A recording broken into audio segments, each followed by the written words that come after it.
Champions ട്രോഫിയിൽ ഒരു മത്സരം പോലും വിജയിക്കാതെ പുറത്തായ പാകിസ്ഥാന്റെ ഇനി അടുത്ത കളികളിൽ തിരിച്ചു വരാൻ ശ്രമിക്കുമെന്ന് Pakistan captain Muhammad Rizwan. ICC champions trophy ഏകദിന ക്രിക്കറ്റ് ടൂർണമെന്റിൽ പാകിസ്ഥാന്റെ പ്രകടനം മോശമായിരുന്നുവെന്ന് സമ്മതിച്ച ടീം നായകൻ മുഹമ്മദ് റിസ്വാൻ സ്വന്തം നാട്ടിലായിരുന്നു ടീമിന്റെ മികവ് പുലർത്തേണ്ടിയിരുന്നത്. പാകിസ്ഥാൻ ടീമിനെ കുറിച്ച് ആരാധകർക്ക് ഏറെ പ്രതീക്ഷകളുണ്ടായിരുന്നു. എന്നാൽ മികച്ച പ്രകടനം ഉണ്ടാകാതിരുന്നത് ടീമിനും ആരാധകർക്കും നിരാശ ജനിപ്പിച്ചു. പാകിസ്ഥാൻ ക്രിക്കറ്റിൽ ഒരുപാട് മാറ്റങ്ങൾ ഉണ്ടാകേണ്ടതുണ്ട്.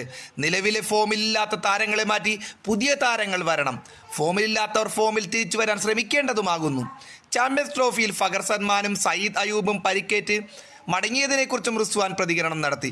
ടീമിൽ അംഗമായിരുന്ന ഒരു താരത്തിൻ്റെ പരിക്ക് തീർച്ചയായും മുഴുവൻ താരനിരയും അസ്വസ്ഥതപ്പെടുത്തും. എങ്കിലും ടീമിലുണ്ടായിരുന്ന താരങ്ങൾ മോശം പ്രകടനം നടത്തിയത് അംഗീകരിക്കാൻ കഴിയില്ലെന്നും റിസ്വാൻ വ്യക്തമാക്കി. ചാമ്പ്യൻസ് ട്രോഫിയിൽ ഒരു മത്സരം പോലും വിജയിക്കാൻ പാകിസ്ഥാന് കഴിഞ്ഞില്ല. ഇന്ത്യയും ന്യൂസിലൻഡും ബംഗ്ലാദേശും ഉൾപ്പെട്ട ഗ്രൂപ്പ് എയിലാണ് പാകിസ്ഥാനും മത്സരിച്ചത്. പാകിസ്ഥാനോടും ബംഗ്ലാദേശിനോടും ജയിച്ച ഇന്ത്യയും ന്യൂസിലൻഡും നേരത്തെ തന്നെ സെമി ഉറപ്പിച്ചിരുന്നു. എന്നാൽ പാകിസ്ഥാനും ബംഗ്ലാദേശും തമ്മിൽ നടന്നിക്കേണ്ട മത്സരം മഴ മൂലം ഉപേക്ഷിക്കുകയായിരുന്നു. രണ്ടുപേരും ഓരോ പോയിന്റ് വീതം പങ്കിട്ടു. റൺ റേറ്റ് അടിസ്ഥാനത്തിൽ ഗ്രൂപ്പിൽ ഏറ്റവും അവസാനമായിട്ടാണ് പാകിസ്ഥാൻ ഫിനിഷ് ചെയ്തത്.